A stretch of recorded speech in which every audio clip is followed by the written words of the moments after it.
महाराज जी, शास्त्रों में मनुष्य जन्म को इतना दुर्लभ, मूल्यवान और पवित्र क्यों माना गया है? हमारे में ऐसी कौन सी क्षमता है? किसी भी योनि में भगवान का भजन नहीं हो सकता, चाहे वो देवता योनि क्यों ना हो।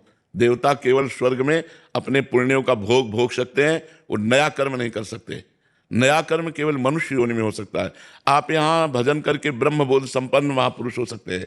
आप यहाँ भजन करके भगवान को प्राप्त हो सकते हैं। आप यहाँ पापाचरण करके नरक को प्राप्त हो सकते हैं। आप यहाँ कर्म बिगड़ जाए तो भूत बन सकते हैं। जो चाहो बन सकते हो, इतनी छूट है। पर हम जब मनुष्य योनि में आते हैं तो गंदे भोगों में भोग कर अपने मन को और मलिन कर लेते हैं और पुनः 84 लाख योनियों में चले जाते हैं। ये भगवत प्राप्ति के लिए, साधना के लिए मिला हुआ है कि हम अपनी इंद्रियों को वश में करें, मन को वश में करें और भगवान का भजन करके भगवान की प्राप्ति करें। ये दुर्लभता है, ये किसी भी योनि में नहीं। मनुष्य जन्म इसलिए दुर्लभ है क्योंकि यही एक ऐसा रूप है जिसमें भगवान का भजन भी होता है, कर्म की स्वतंत्रता भी होती है और भगवत प्राप्ति का अधिकार भी। खाना, पहनना, जीना सब हमारी मर्जी पर, और इस सब से ऊपर भी एक अनमोल दान, भगवान तक पहुंच बनाने की शक्ति।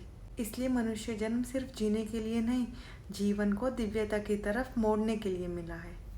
राधे राधे।